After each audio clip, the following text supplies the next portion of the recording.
Ó Senhor Deus, que me darás, visto que eu morro sem filhos? O herdeiro de minha casa é o Damasceno Eliezer.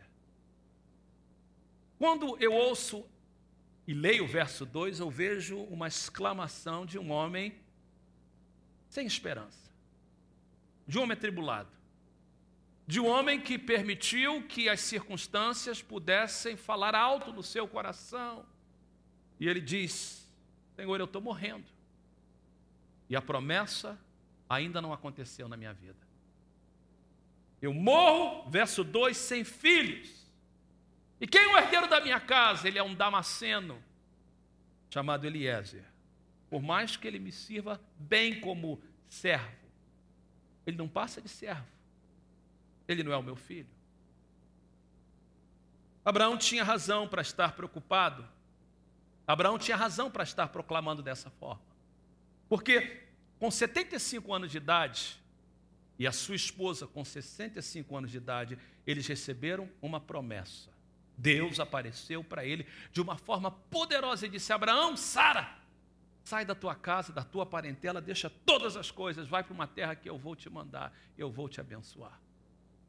Eu estava pensando isso essa manhã, quando eu estava orando em favor dessa mensagem, e eu pensava assim, e eu sei que o contexto é diferente, na época dos patriarcas eles viviam pelo menos 100, 120, 110 anos de idade, mas talvez para a gente explicar um pouquinho isso seria, e é claro que a analogia é fraca, não é completa, mas meu pai vai fazer 70 anos agora em junho, mamãe vai fazer 69 em julho, então mais ou menos a idade não está muito distante de Abraão e Sara, um pouquinho mais velho Abraão e Sara, mas era como se Deus falasse para uma pessoa na idade do meu pai, um pouquinho mais velho, a idade da minha mãe, só que a única diferença é que ela não tinha filhos, e Deus levou assim: levanta a tenda, vai para uma terra que eu vou abençoar vocês. Preste atenção na promessa. Sai da tua casa, a gente canta isso, mas a gente não pensa na implicação disso. Larga tudo, vende tudo, deixa tudo, vai para uma terra que eu vou te mostrar. Embora eles tinham ideia de onde era a terra que Deus queria que eles fossem, eles não tinham certeza absoluta. Eles saem, vai com o pai para Arã, de Arã eles descem pela Síria, Damasco, talvez é ali que o Damasceno entra em contato com eles, e eles chegam na terra de Canaã. Mas preste atenção, porque eu coloquei para vocês os capítulos 15, 16 e 17, e olha o que diz o capítulo 15, se você tem sua Bíblia aí, Gênesis 15, olha o verso de número 1, o verso de número 1 começa assim: depois dessas coisas. É isso que diz na Bíblia de vocês? Lê comigo, por favor, verso 1, só o início. Depois dessas coisas, todos juntos. Depois dessas coisas, mais uma vez. Depois dessas coisas. Essa frase não está aí à toa, ela tem uma razão de estar aí. Contexto do capítulo 15, são os capítulos 12, 13 e 14. Então, a promessa de Deus é: sai, eu vou te abençoar, vai para a terra, eu vou te abençoar, e eu vou fazer de você uma grande nação. Aí eles chegam na terra que Deus mandou eles chegarem. Aí quando eles chegam na terra, a primeira coisa que eles encontram é o quê? Uma grande fome. Uma grande fome. E aí eles ouvem que tem comida no Egito, eles descem para o Egito, e quando chega no Egito, segunda barreira, primeira barreira, fome, segunda barreira no Egito. O faraó acha Sara bonita, porque Sara era uma velha bonita, era uma velha que as pessoas olhavam, e a Bíblia diz que ela era desejada, e o faraó, quando olha para ela, diz que quer trazê-la para ser parte do seu harém. Ela seria mais de uma das suas mulheres, e por um tempo ela é tirada dali, ela é levada para o harém de faraó, e a Bíblia diz que Abraão até mesmo mente ou omite, fala uma meia-verdade: ela é minha irmã, na verdade ela era filha do mesmo pai, não da mesma mãe, era meia-irmã de Abraão, que era comum naquela época essas coisas, mas é a segunda barreira. Ao chegar no Egito, Faraó tira Sara de Abraão. Finalmente acontece, Flávio Joséfo diz que ela conta, a Bíblia não conta isso, mas Flávio Joséfo diz que ela conta para Faraó que ela é esposa de Abraão, e Faraó abençoa Abraão, e Abraão sai rico e volta para Canaã, mas quando ele chega em Canaã, terceira barreira, ele tem um problema familiar com seu sobrinho Ló. Eles brigam, e quando eles brigam, então, eles têm que separar. Eles separam. Aí chega no capítulo 14, Ló, que é o seu sobrinho, parente de sangue, é levado em cativeiro, porque Ló vai para Sodoma, Sodoma é atacada, e vão dizer para Abraão, olha, Ló foi levado em cativeiro. Então, até aquele momento, capítulos 12, 13, 14, foi só tribulação.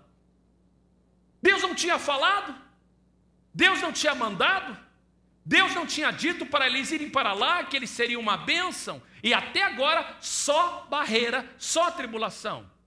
Falta de trabalho, problema com Faraó, problema com Ló, e além de tudo, ela está ficando mais velha, já se passaram 10 anos, e ela não tem filho.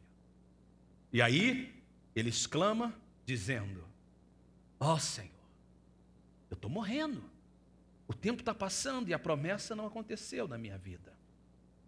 Veja, a Bíblia diz que Sara era estéril. E por isso que no verso de número 3 ele diz, ó Senhor Deus, que me darás?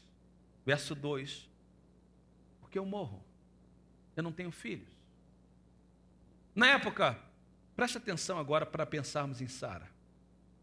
Não tendo conhecimento do que temos, a esterilidade era atribuída a Deus, ao favor de Deus, da parte do Senhor. Uma mulher estéril era uma mulher atribulada. De certa forma, era uma mulher que tinha uma maldição sobre ela, porque Deus não tinha permitido ela procriar.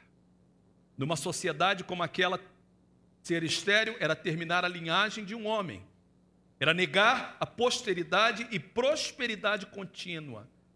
Era essa a condição de Sara. Essa ideia de esterilidade, de concepção, é muito interessante, porque concepção é um evento biológico muito interessante, que na Bíblia serve como uma metáfora para o nascimento de sonhos e de cumprimento da promessa de Deus nas nossas vidas. Várias vezes na Bíblia, sonhos, promessas, são como a concepção. São coisas que nós geramos dentro de nós. Deus tem promessas para a nossa igreja. Deus tem promessas para a nossa vida. E essa ideia, essa metáfora de esterilidade, continua sendo algo poderoso na nossa sociedade. E o que acontece é como os antigos, se os nossos sonhos são frustrados, se as coisas não acontecem na nossa vida, se a promessa de Deus na nossa vida tarda, nós tentamos buscar uma explicação.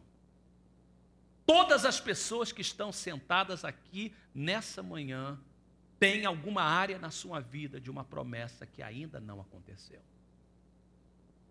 Essa semana tem sido uma semana boa, como outras semanas. Mas, durante esse ano de 2010, Deus tem permitido que a nossa igreja financeiramente viva semana por semana. Pessoas que trabalham na igreja sabem a dificuldade. E às vezes eu falo para a Tereza assim, por que Deus não faz uma coisa assim, de abrir a janela do céu e nos inundar, para que a gente não fique preocupado? É toda semana, é como se Deus estivesse falando para a gente assim, por um momento vocês têm que confiar em mim para o maná de cada dia. Mas não é fácil. E assim como a igreja, há pessoas aqui, e eu notei nos testemunhos que foram dados, vocês notaram quantas pessoas testemunharam a respeito de legalização, a respeito de poder estar trabalhando livremente. E a razão disso é porque talvez as pessoas não entendam, e principalmente as pessoas que não estão nesse contexto, as pessoas que vivem nesse país, que não estão no contexto que nós vivemos, de saber quão é difícil para um imigrante viver nesse país dessa forma. E eu sei que essa tem sido a oração de muitas pessoas, para que Deus abra as portas, para que Deus abra as janelas do céu. E nós temos crido nisso. Nós cremos que Deus vai fazer algo tremendo, que Deus vai fazer, e Deus tem feito para várias pessoas. Preste atenção, porque isso é importante no que eu vou falar. Por que essa manhã eu deixei algumas pessoas darem testemunhos? Por que a gente dá testemunho na igreja? Porque a bênção de um irmão é a bênção de todos nós.